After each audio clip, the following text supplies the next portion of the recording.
Hello, everyone, and thank you for joining this briefing on the strategic case for a ceasefire in Gaza. This panel was organized by the Friends Committee on National Legislation, Demand Progress, and the Quincy Institute. My name is Odeliya, and I'm the Program Assistant for Middle East Policy at FCNL. I'm also an Israeli citizen and have moved to DC 3 months ago from the city of Beersheba in southern Israel. My family and friends remain in Israel, while friends and colleagues in Gaza and the West Bank continue to update on the unfolding horrors they are experiencing day by day. One thing is clear to us all, and that is that this nightmare has to end. Over the past 2 months, we have witnessed incomprehensible death tolls in an ongoing war, slaughter, hostage taking, sexual violence, a dire humanitarian crisis, and a looming health crisis unfold before us. What remains unclear is what future prospects might look like and how they will serve the betterment of all people in the region. I'd like to welcome Dana El-Kurd, Senior Non-Resident Fellow at the Arab Center in Washington, D.C., Paul Pilar, Non-Resident Senior Fellow at the Center for Security Studies of Georgetown University and the Quincy Institute, and Daniel Levy, President of the U.S. Middle East Project. Each panelist will give a 5 to 7 minute presentation, and then we will have a 25-minute Q&A section. We'll ask all panelists to address the topic question of this briefing: what is the strategic case for a ceasefire? Following panelist presentations, we'll be addressing questions that have been sent to us before this briefing. Please use the Q&A function in the Zoom to ask your question, which we may address if there is time left. So first, I'd like to start with Dana El-Kurd. Dr. El-Kurd is an assistant professor of political science and a senior non-resident fellow at the Arab Center in Washington, D.C. She is the author of Polarized and Demobilized: Legacies of Authoritarianism in Palestine. Dr. El-Kurd's work focuses on authoritarian regimes in the Arab world, state-society relations in these countries, and the impact of international interventions. She earned a PhD in government with concentrations in comparative politics and international relations from the University of Texas. So Dana, you've been following internal Palestinian political dynamics closely, as well as impacts of international interventions on these dynamics. Could you lay out from your perspective what you see as strategic reasons for a ceasefire? Thank you so much for having me and for holding this really important panel discussion. I'll get into the strategic reasons for a ceasefire as I go through my prepared remarks. I was asked first to comment on the humanitarian crisis and whether or not the pause that we saw was sufficient, and then also to talk about the current dynamics in the West Bank and how that relates to what we're seeing in Gaza. So it'll culminate in answering this question. So first, the pause we saw, which is now over, of course, the pause we saw in fighting was not sufficient, obviously, to address the humanitarian crisis. There are now expectations that over 90% of Gazan residents will be below the poverty line. Fighting obviously has now resumed. So that means that the UN estimates 1.8 million have now been displaced. That's over 80% of the population in the Gaza Strip. So people, even in the south, are finding themselves more and surrounded by tanks, surrounded in smaller and smaller contained areas. So even in the south, they're getting leaflets to evacuate. Some of those leaflets say go to Rafah. Rafah has a border city that is closed. So as Mark Lynch wrote on social media, the idea of asking people in the Gaza Strip to evacuate is a cruel joke. And very importantly, there was a new investigative report by 972 Mag that found that the rate of civilian casualties that has been deemed acceptable in kind of how the IDF functions has risen exponentially, and this is according to IDF sources that the report cites, as well as the use of AI to generate these targets. They're generating targets at such a much higher rate than ever before, means they're making a target of even something like a small-scale government worker because they're counted as Hamas. So what that means is that, the scope of the destruction really we've never seen before. And there really are no answers for where these people are expected to go if the violence continues, what the end game is. When you look at some of the statements from the Israeli side, it's the objective is that they want to eradicate Hamas, and then there are particular actors who have outlined, a buffer zone and things like this, which we can get into if people are interested. But the idea of eradicating Hamas is, I think, very problematic, because Hamas experts agree that it's not really a sustainable or valid objective. Not only is Hamas kind of a varied organization with some element of that organization outside of the Gaza Strip, so they're not, it's not something that can be by force eradicated, but it also has an ideological component. And you can't really eradicate the ideological component that fuels something like Hamas if the grievances continue. The grievances that led to the emergence of something like Hamas have not really gone away. In fact, they're being exacerbated, obviously, by the ongoing fighting. I think the second kind of assumption in that objective is that Hamas equals armed resistance. And that, like, when you think about armed resistance, it's Hamas and Islamic Jihad. And like, if you eradicate them, then you get a handle on the security situation. But that's also an assumption. Armed groups, for example, in the last 2 years have emerged in the West Bank that have been completely unrelated to Hamas. So the question needs to be, why are armed groups emerging? And how do you resolve that problem for you as Israel, from the Israeli perspective? The level of eradication that we're seeing will not be will not give you a resolution to that conflict. So yeah, so that's that. So in the meantime, this kind of policy is just leading to a population being eradicated. And the anger, I think, that is being bred in Palestine as well as in the region makes the possibility of a political or negotiated resolution or way through this crisis, or even through the entirety of this conflict, even more elusive. And so I think that this is setting up for more mass violence rather than less. Now, to talk about the day after, lots of people have discussed this and have thrown around different ideas. What happens if you are able to say, like, we've eradicated most of Hamas, or we've eradicated the militant wings, or we've achieved some level of destruction that's acceptable to us? What happens to the actual Palestinians in Gaza? What happens to actual governance there? So some ideas have included that there is going to be an Israeli occupation of Gaza, reoccupation of Gaza directly. Obviously, other elements of the occupation have persisted, but direct occupation, the US has said no to that. There's been this idea that there might be Arab forces to hold the peace or be involved in some way in Gaza. Arab governments have rejected that. Then there's the idea that the PA might take over. So the PA leadership might also start to govern Gaza, or serve a role that way. But the PA has been very reticent about that as well. And the reason they've been reticent about that is because the PA has very little legitimacy. And that's by design. So in the latest polling from September 2023, we found that 24%, or sorry, not we, I was not involved in this poll. I'm involved in other polling. The Palestinian Center for Survey and Policy Research has found that 24% of respondents, Palestinian respondents in both the West Bank and Gaza, said that Fatah, the dominant party in the PA, only 24% said that that party is deserving of leading the Palestinian people. So very low levels of legitimacy and popularity.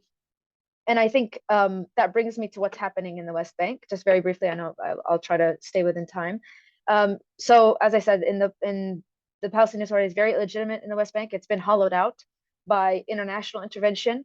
It's been hollowed out of any kind of real governing authority aside from coercive power, which is itself very unstable. And the PA and its allies have also blocked any alternatives from emerging in Palestinian politics. So whether through elections or any kind of actual accountability. So that's the scene that we had in the West Bank on the Palestinian side. And even before October 7th, the West Bank was also witnessing, very high levels of violence, the highest level of settler violence since 2006, and the empowerment of these settler gangs, basically with IDF support, as well as the emergence of these local militias and armed groups that I discussed in the Palestinian urban centers, which again were unrelated to Hamas. So we're seeing since October 7th, or sorry, before October 7th, there was kind of this policy of like land grabs and an attempted forced displacement of Palestinian villagers in particular areas in the West Bank. And in the aftermath of October 7th, what we're seeing is that the war has given the current government, which has extremist settlers in its cabinet, like Bezalel Smotrich, the ability to kind of hasten the land grabs and hasten the forced displacement of Palestinian villages. Up to 16 have been completely eradicated at this point in parts of the West Bank, 16 villages. And also they're engaging in a mass arrest campaign. So the Palestinian Prisoners Club says over 3,000 have been arrested. And there's been widespread reports of torture and abuse, where Palestinian prisoners are not allowed lawyers or Red Cross visits or anything like that. And all of this is really, I think we need to understand it as part of basically a de facto plan. It's not the law of the land necessarily, but it's a de facto plan that Smotrich outlined back in 2017. He called it his decisive plan, where the Israeli government can either transfer Palestinians, make them surrender, or kill them. So the West Bank violence that we're seeing, whether before or after October 7th, so definitely there's been a huge uptick in that after October 7th. It really should be seen as part and parcel of the violence we're seeing in Gaza. Obviously, it's not the same mode or the same intensity, but it's part of the same problem. And that problem is an Israeli policy of ignoring Palestinian national claims, operating with impunity, very little or no international pressure, and assuming that this kind of status quo of Palestinians continuing not to see progress on their national claims and continuing to be subjugated, it can be sustained by force. That's the assumption. So the U.S. government has talked about, since October 7th, with the Biden's op-ed and stuff like that, they've talked about the two-state solutioning and returning to that framework, even though a large part of why we were off that framework was because of U.S. foreign policy sidelining Palestinians very aggressively in the last couple of years. But in any case, the two-state solution, they've been talking about it. They're saying they won't give visas to extremists, settler extremists. But at the same time, the U.S. government has been providing cover for the latest war, vetoing resolutions at the UN, fast-tracking military aid. So all of the things that they have, started to float around possibly changing or possibly pressuring the Israeli government a little bit is a little too late. So I'm sure it's going to come up in the discussion as well around like Israeli leaders and what the Israeli side looks like. But I mean, I think it's very clear to everyone involved that even not including Netanyahu, like we're talking about others in the Israeli political spectrum, like Gantz, they also have very little interest in the two-state solution, and the Israeli public is increasingly right-wing as well. So the irony of the fact that the U.S. has not only bungled this moment, bungled is like too soft a term, but not only have they done that, but have really forfeited any ability to interfere and intervene kind of positively. And given their, failed foreign policy, the last decade or so, or maybe even further, is really tragic, actually, because U.S. intervention would be most impactful, given the kind of increasingly zero-sum conditions on the ground. So I think I'll leave it there. Sorry if I went over time, but yeah, I look forward to the Q&A. Dana, really appreciate your informed and important insight on this issue, and excited to hear more from you at the Q&A as well. Next, we'll hear from Paul Pilar, who is currently a non-resident senior fellow at the Center for Security Studies of Georgetown University and the Quincy Institute. In 2005, Paul retired from a 28-year career in the U.S. intelligence community, in which his last position was a national intelligence officer for the Near East and South Asia. Earlier, he served in a variety of analytical and managerial positions, including as chief of analytic units at the CIA, covering portions of the Near East, the Persian Gulf, and South Asia. He's the author of several books on negotiation, terrorism, and U.S. policy in the Middle East, and is also contributing editor of The National Interest. Paul, you've had a long career in the U.S. intelligence community with both a regional and a global perspective. What do you see as the strategic case for a negotiated ceasefire, considering the regional implications of Israel's continued warfare in Gaza? Well, thanks for organizing this. Let me begin by addressing what cannot be accomplished through a continuation of this war if there's no ceasefire, bearing in mind that the history of the bloodstained Israeli-Palestinian conflict, including the loss of Israeli life at Palestinian hands, did not all start on October 7th. The declared Israeli objective of destroying Hamas really leaves open a question of just what destroying Hamas would mean. And Dana has addressed this To some extent, let me just add a couple of more points. Hamas is not a standing army where if you killed all the soldiers and flattened all the equipment, you've eliminated both the organization and the threat. Among other things, besides being a social movement and a nationalist movement and a set of aspirations that can't be destroyed, Hamas is the civil administration of the Gaza Strip. And it's hard to see how it could be destroyed without destroying most of the infrastructure and most of the population in the Strip. And perhaps the very expansive nature of the Israeli assault that we've seen so far is tacit testimony to that fact. If we interpret the Israeli assault charitably as designed to go after Hamas as opposed to inflicting death and destruction for other reasons. Insofar as Hamas is a military force, it is and always has been far, far weaker than Israel, which is the most powerful military power in the Middle East. Hamas accomplished what it did on October 7th through surprise and through the failures of Israeli leaders to recognize that type of attack as a possibility. Hamas has now shot that wad. That's not going to be repeated for the foreseeable future.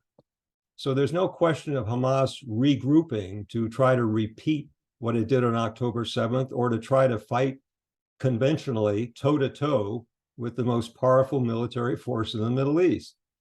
To the extent that Hamas is going to do more violence, it will rely in the future, as it has in the past, on asymmetric means of resistance, which do not depend on a ceasefire or an absence of a ceasefire in the Gaza Strip. If Israel gets to the point, as some of Netanyahu's comments have suggested, of basically reoccupying all the Strip, then there will be an insurgency. That insurgency will almost certainly continue as long as the occupation, even if it's not called that, continues.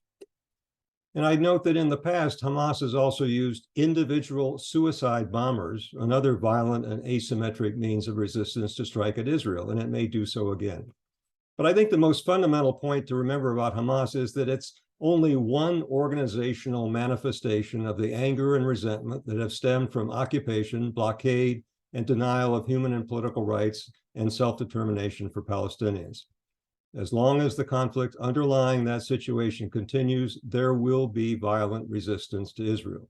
If it's not Hamas in its present form that leads that resistance, then it will be Hamas 2.0 or some other group, perhaps one that hasn't even been formed yet, as well as smaller cells and individuals. The main strength of Hamas, or more to the point, the main threat to the security of Israeli citizens, lies less in any existing capabilities that Israeli bombs might reach, and more with the willingness of Palestinians, now and in the future, seeing that they have nothing to lose, to step up and replace whatever Israel has destroyed and to continue the resistance. The enormous death and destruction that Israel has been inflicting on the residents of the Gaza Strip increases the number of Palestinians who see that they have nothing to lose and are willing to take that step. Secretary of Defense Austin spoke to this point when he said in a speech the other day, and I quote him, "In this kind of fight, the center of gravity is the civilian population. And if you drive them into the arms of the enemy, you replace a tactical victory with a strategic defeat," end quote. A continuation of this war, even if it reaches some point where Israel can claim some sort of victory over Hamas, spells a strategic defeat in terms of the safety and security of Israeli citizens. Or to put it differently, even if the security of those citizens were one's sole criterion, not caring about the lives and livelihoods of Palestinians, then to continue this assault and not accept a ceasefire is a strategic mistake. Now, of course, regarding U.S. interests, which we all have to consider, there are other considerations, including strategic as well as humanitarian ones. Resolution of the Israeli-Palestinian conflict is in the U.S. interest, as reflected in many of those recent statements by the Biden administration. Perpetuation of what's going on right now in the Gaza Strip is against U.S. interests because it makes resolution of the larger Israeli-Palestinian conflict less likely. It intensifies mutual hatred on both sides. It gives motivation and ammunition to any extremist who would try to undermine a peace process. It turns into rubble homes and neighborhoods where Palestinians would be expected to live contentedly next to Israel. And it moves Israeli policy ever farther away from peaceful resolution and farther down the alternative road of extermination and expulsion as a way of dealing with Israel's Palestinian problem. A further cost to U.S. interest of a continued war in Gaza is the risk of the war spreading in ways that could drag in the United States more directly. We've seen already an escalation of things like firings by militias in Iraq and Syria against compounds that house U.S. forces. And now more recently, we've seen what's going on in the Red Sea with what the Houthis in Yemen are doing, who have been quite explicit in explaining their activities as all about what's being inflicted on the Palestinians in the Gaza Strip. The main strategic disadvantage for the United States from a continuation of the current war is that most of the world sees it with good reason, sees the United States as sharing responsibility for what has become one of the worst man-made humanitarian disasters in the last half century. That perceived responsibility relates not only to the many years of diplomatic cover and voluminous no-strings-attached aid that the U.S. has furnished to Israel, but also in the current situation to proposals here in Washington to provide still more military aid, more than $14 billion worth, according to the administration's proposal that sits before Congress. As long as the current Israeli assault continues, most of that aid would not be used for anything that can credibly be described as defense, but instead would be used for more destruction of the Gaza Strip and the human suffering that has gone with it. The resulting anger and resentment, not just toward Israel, but toward the United States, can redound to the disadvantage of U.S. interest in various ways, especially in the Middle East. There's already a boycotting of U.S. origin goods and services. Regimes, even authoritarian ones, that may have little genuine sympathy for the Palestinians, have to listen to the anger of their own populations.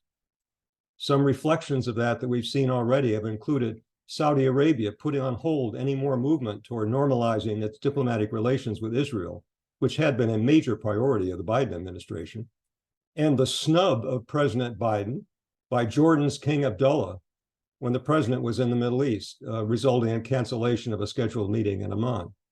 And indeed, Jordan is probably the leading example of a government that has traditionally been friendly toward the United States, but is now being caught in a very uncomfortable bind by the Israeli assault and Washington's perceived acquiescence in it. With Jordan's large Palestinian population, to the extent that King Abdullah does stay friendly toward the US, he risks the very stability of his regime.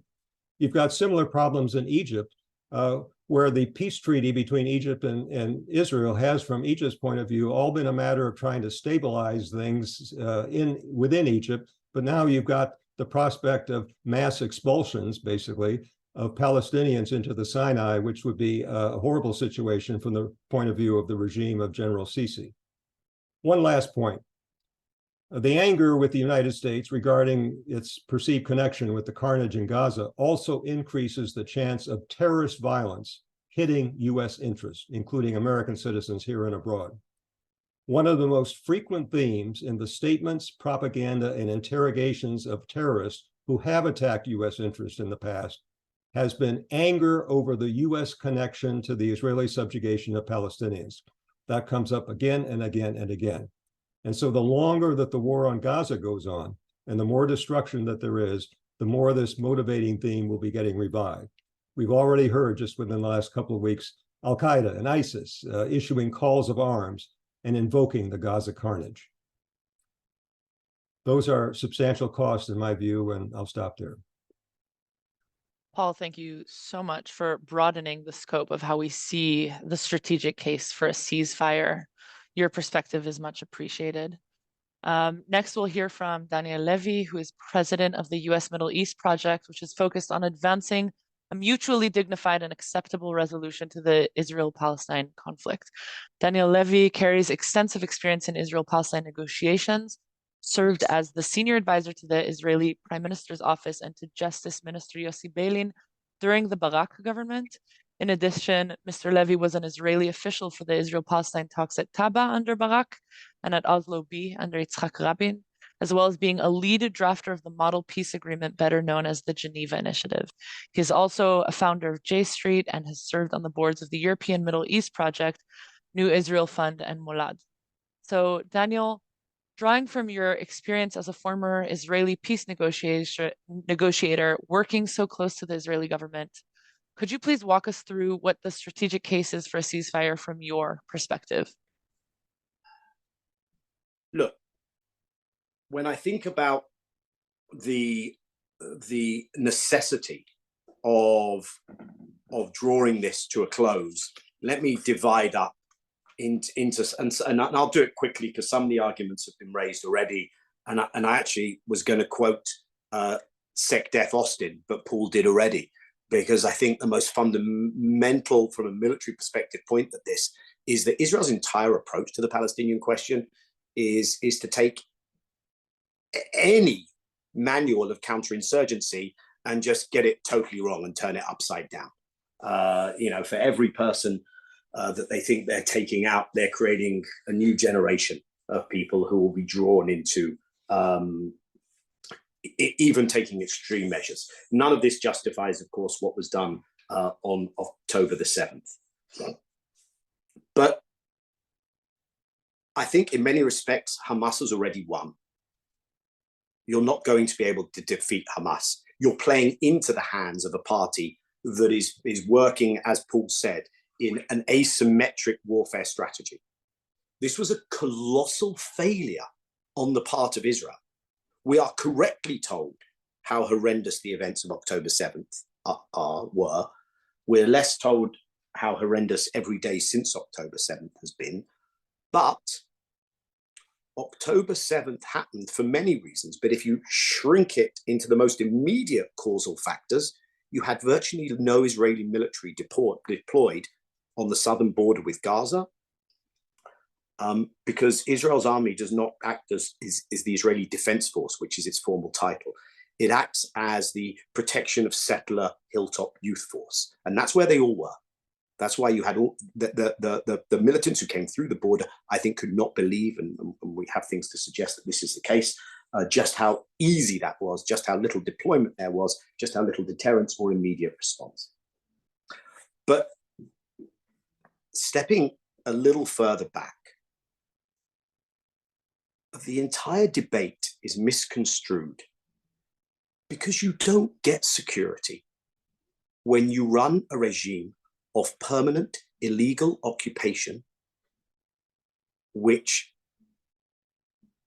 is predicated on deep structural violence and what has been designated as meeting the legal bar of a regime of apartheid by not only Palestinian NGOs and human rights groups, but Israeli human rights groups and the international organizations, Human Rights Watch and Amnesty International. When you run a regime of structural violence, you don't get security.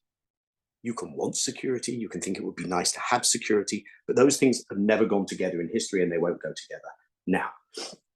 Let me just run through a few other points that I think is worth mentioning in terms of the failure of this, and it will continue to fail if you carry on. First of all, Dana touched on some of this, the effect it's having on Palestinian politics. In fact, having successfully, from an Israeli perspective, separated the West Bank and Gaza, you've now kind of forced those two things together.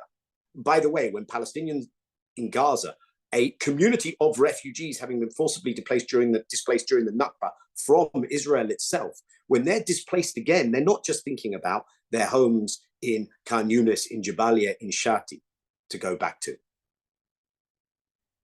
When Jake Sullivan, apparently with no degree whatsoever of self-awareness or irony, talks about the Palestinians should have the right to return to their homes in northern Gaza. Exactly, Dana's facial expression completed my sentence for me, which was to shake her head and go, oh my God, you understand nothing, man. Sorry, I'm putting words into your mouth. So that's one effect. Another thing, Paul touched on it, the potential of regional metastasization, but not just that, the extent to which this has stirred anger in the region. And people say, well, no, people aren't out burning flags every day. I don't think that that's an accurate measure of what is going on And it's not just in the Arab or Muslim world. Also, you see this moment of global solidarity, what some people have called a global George Floyd moment. This is incredibly counterproductive to Israel's interests, to have stirred this up, to be killing people at a rate phenomenally higher than anything that has happened in Ukraine in terms of civilian deaths. Is that how you want to set out your table on the global stage as Israel? The strength that Hamas is gaining in very significant spaces. People should watch very closely the anger in Jordan. Next, what this has done in terms of giving a headwind to something that was already on the ascendancy, which is Israeli extremism. So the kinds of, it's kind of open season when it comes to who can say the most extreme thing in Israeli politics. So you already had a cabinet deeply committed to ethnic cleansing. But now you have former generals who, the leader of the opposition has just put out a plan. It's not a plan. It's kind of a copy and paste of what Netanyahu is doing. Lapid put something out in Hebrew. But he was proud of the team that had put it together. Who's on the team that put it together? Well, one of them is a guy called Giora Island. Giora Island wrote a piece in which he said a happy side effect of what we're doing could be mass disease in Gaza, which would take care of some of the Palestinian problem in Gaza. Bezalel Smotrich then retweeted that and endorsed it. That's just one example of the multitude of examples. And the ethnic cleansing genie has come so far out of the bottle that I don't know how easy it will be to put that back in. And that, I would argue, that overreach on the part of Israel is one of the most dangerous things that could possibly emerge from this, from an Israeli perspective. I think for many people in the US, including in the US system, and I don't think we should take lightly what SecDef Austin said and what the feeling inside the US military almost certainly is, I think what this has done in terms of restirring that debate of Israel as strategic asset or strategic liability is very significant. And I'm saying all this as things that have happened already, but the longer this goes on, the worse it gets. I think it's fascinating that when you've been running a campaign on WMD, on the nuclear file, against another state in the region for years, you then have one of your own ministers threatening to use your nuclear weapon against the civilian population of Gaza. So can we really consider Israel to be a responsible nuclear power? Should we really be continuing to turn a blind eye to that reality, given what we've just heard? And I will close just with one other thought, where if you take all that strategic stuff out of the equation,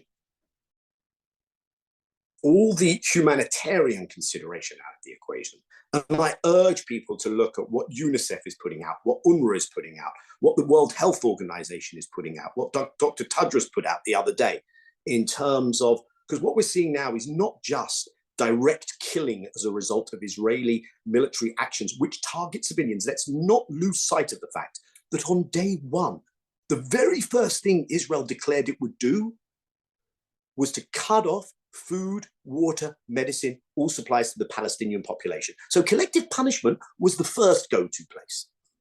But even when you get beyond those who are being killed directly as a result of Israeli military assaults, you are now going to see increasing death as a result of lack of sanitation, spread of disease, absence of clean water, absence of hospitals, etc. Now, even if that doesn't move you,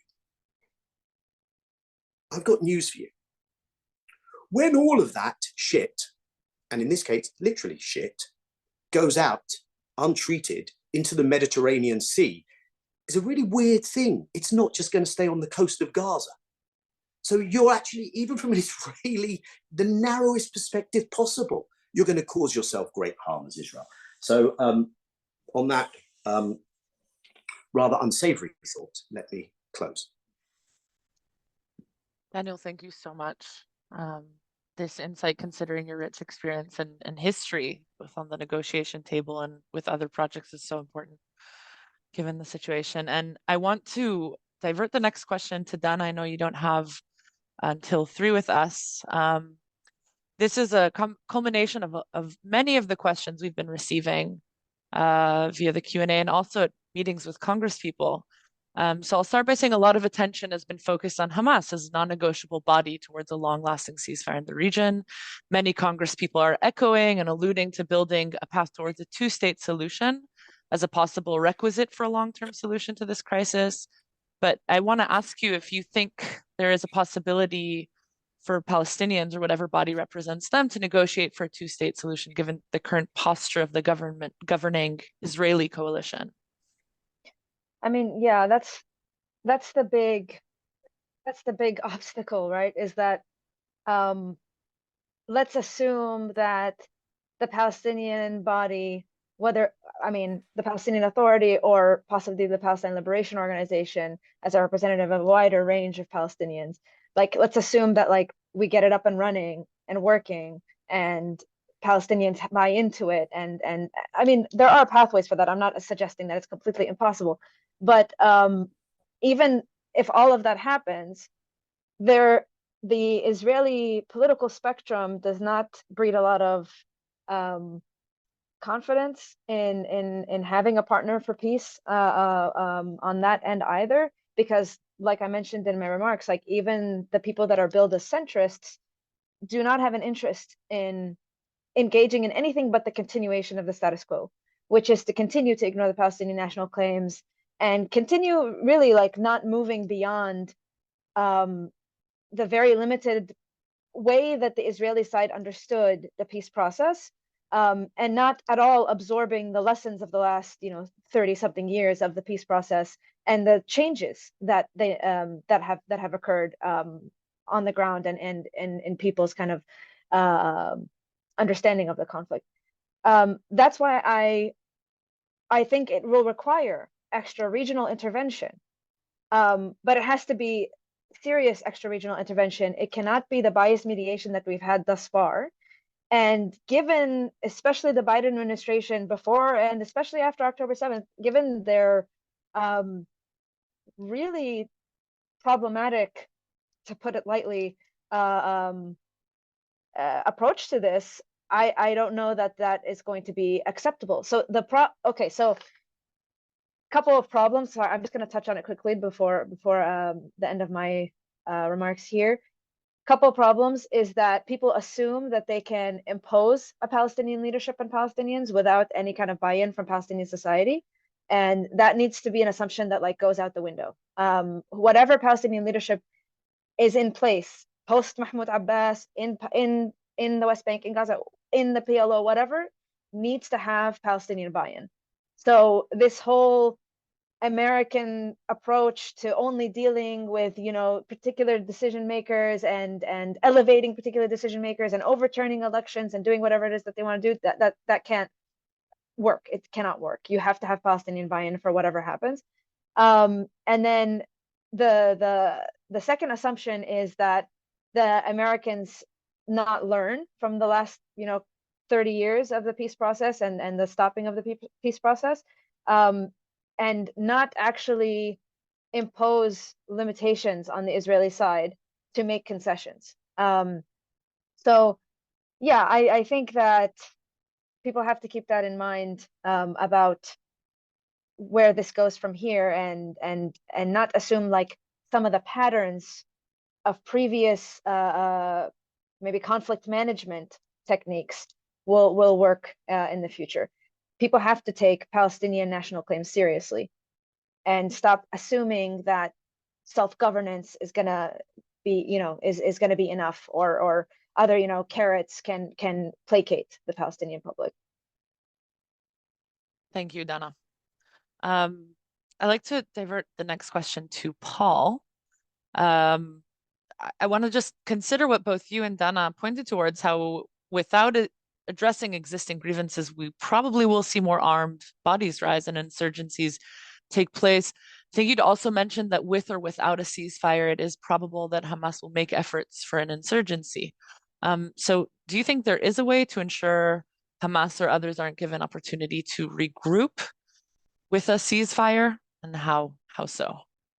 Well, I tried to touch on that before, and you have to ask, regroup to do what? There isn't going to be a repeat for the foreseeable future or maybe forever of October 7th. I touched on it, and Daniel mentioned further some of the background of how the Israeli government was concentrating on protecting settlers in the West Bank, and there was, a very light presence in the South, to the extent that even Hamas was surprised as to how easy it could be done. And the Hamas leadership is not dumb enough to expect that they're going to do very well trying to go head-to-head directly in any kind of conventional warfare against, as what I mentioned, is the most powerful military in the Middle East. So there isn't going to be any regrouping for anything like that. And for the kinds of asymmetric threats to Israeli citizen security that either Hamas or other groups can pose, it does not depend on a ceasefire to do any regrouping. What it depends on is enough Palestinians who are angry enough and desperate enough to be, the next suicide bomber. And that really is not a strike against the idea of a ceasefire at all. The so-called regrouping is for stuff that's not going to occur in any case. Thank you, Paul. I appreciate that answer. Daniel, I'd like to ask you the next question.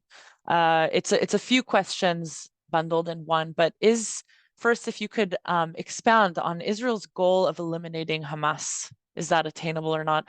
And then what role does Hamas play in the conversation surrounding a ceasefire and post-ceasefire discussions?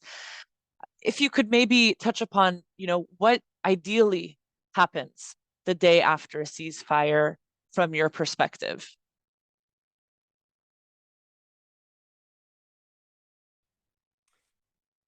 Okay.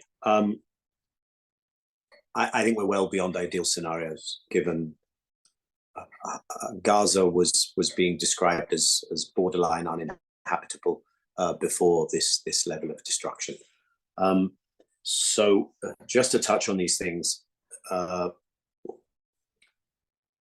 Hamas cannot be eliminated. Hamas is a political movement that exists on the inside, on the outside, will be stronger now in many places, not necessarily in Gaza, but whether in the West Bank or in neighboring countries or in refugee camps. Hamas is also the idea of armed resistance. Now, just as Israel claims the right to self-defense, which it has, the Palestinians have the right to resist the illegal occupation. Both of those should be conducted within the confines of international law. Neither are. But the idea of resistance will live on long beyond whatever percentage of Hamas fighting capacity is degraded in Gaza. So I would say not only is this question of eliminating Hamas A, at what cost? B, I don't think you can do it anyway. C, Israel has been coexisting with Hamas. And in fact, Israel reveled in this divide and rule approach.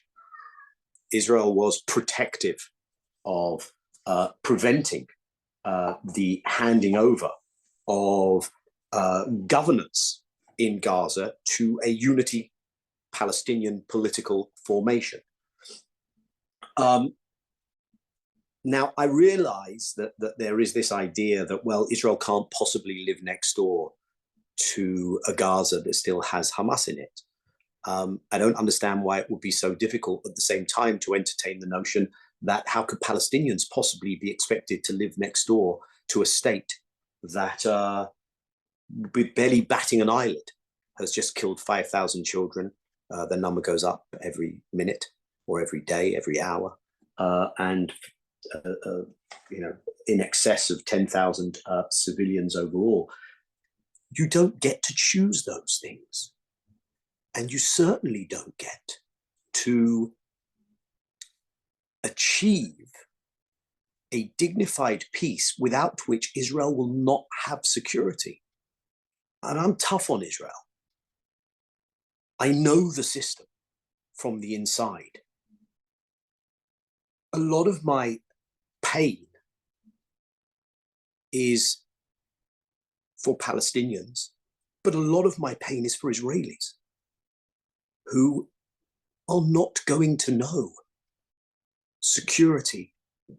But they're also not going to know the freedom of not denying others freedom while we still live with this bloody horrible occupation. So, you know, I would argue you don't get security if you don't have a dignified peace. And, you know, part of the misframing of this is you need people, you need Hamas inside the agreement, I would argue. And I think it's possible. It was possible. The 2017 change in the Hamas charter was about the prisoners document between Hamas and Fatah a decade earlier. Those were about creating a unified Palestinian movement that, yes, would lean more into resistance as a strategy, but would also be available to make reasonable, not unreasonable, but reasonable compromises. The other thing I would just say, because we haven't spoken about it, perhaps because it almost goes without saying, but I think it is important to say, is that's going to be how Israel gets the Israeli hostages and prisoners of war out alive. There is a choice here. And those who were released already were released as a result not of a daring Israeli rescue mission, but not as a result of the pressure that was applied during the ground incursion, despite Israeli claims to the contrary. I was briefed on the 25th, I believe it was, of October on the details of the negotiated release package, and they don't look very different to what was ultimately implemented. So there is a choice.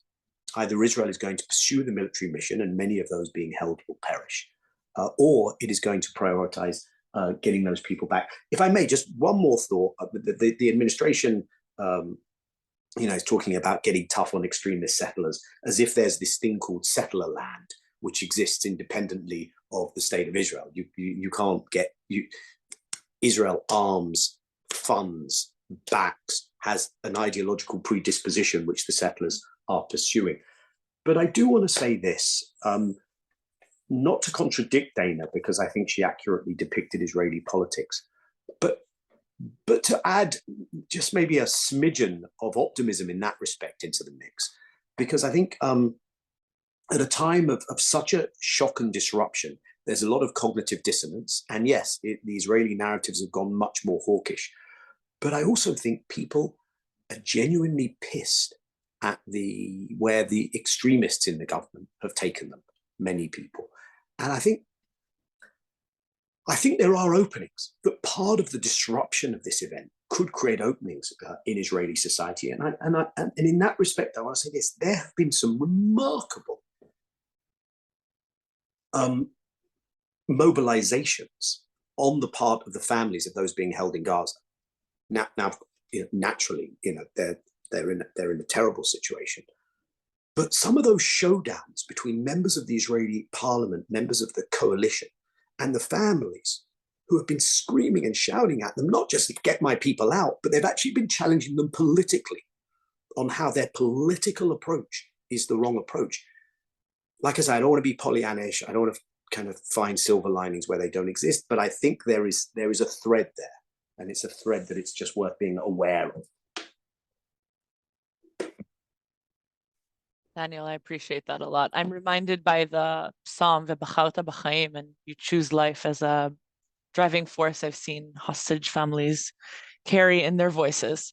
I wanted to move on to a question from the Q&A section of the Zoom, and ask Paul. Someone asked about assault weapons to Israeli settlers as a possible wedge issue, given the reluctance of Congress people to call for a ceasefire. But I also think that this brings up a larger question about the Israel supplemental and the idea that US weapons are being used to support this military offensive, despite repeated concerns of civilian protection and violations of international law raised by both members of Congress and the administration. So could you explain your perspective on this, please? Well, it ties in very directly with our topic of the day, which is, ceasefire or no ceasefire, because, how any further U.S. weapons provided to Israel would be used depends on that. If we don't have a ceasefire, then they're going to be used for the main effort of the Israeli Defense Forces right now, which is wreaking havoc on the Gaza Strip with all of the costs and consequences we've talked about. If we had a ceasefire, then I think a more legitimate case can be made that further aid to Israel would be defense, whether most of it would go into, beefing up the Iron Dome system or what have you. But at least it would not be getting used actively as we speak in inflicting the kind of death and destruction that we've been witnessing over the last several weeks. I appreciate that, Paul. Thank you. And as we wrap up, I'd like to ask both of you to give a minute or two of concluding words. And I just want to flag that there are a lot of staffers on this call who want to take action and be helpful to reduce the violence. So keep in mind in your answers, what would you like to see lawmakers do right now? Thank you. Let's start with Daniel.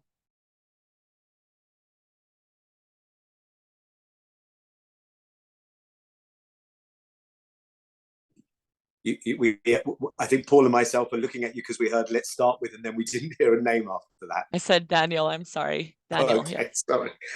Sorry.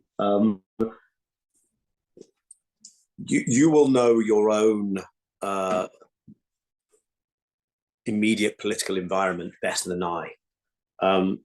I think it would be useful to have greater transparency to the extent to which that doesn't exist, and I don't think it does exist, on what weaponry is being sent by the US and to what use is it being put. I do not believe that, given the political will, America cannot use the enormous leverage it has vis-a-vis Israel, not only in the immediate term, although the immediate term is the one that is most pressing, but also well beyond that. And I would just say that I think this is a question. I think some people say, look, Biden doesn't want to call for something and then not be able to deliver it. I don't think that's the issue. I think the issue is he willing to maintain a serious gap in positions and sustain that and lean into that if necessary between himself and the Israeli leadership. I follow the political reporting from your country.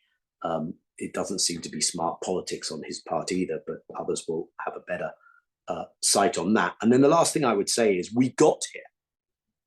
We got to a situation whereby Israel could act with such complacency, could believe that it could avoid making hard choices on the Palestinian question, that it could keep Gaza as an open-air prison, that it can maintain a blockade for a decade and a half, not to mention what is done in the West Bank.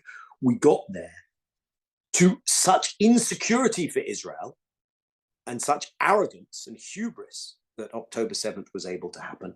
We got there in no small measure because impunity is the worst lesson that one can send as a friend. And in that respect, to trot out that old gem, America has not acted in that respect as a friend. And I think impunity has been the handmaiden to extremism, and extremism is the handmaiden to overreach. And those things are very dangerous, of course, for the Palestinians, but also for Israel.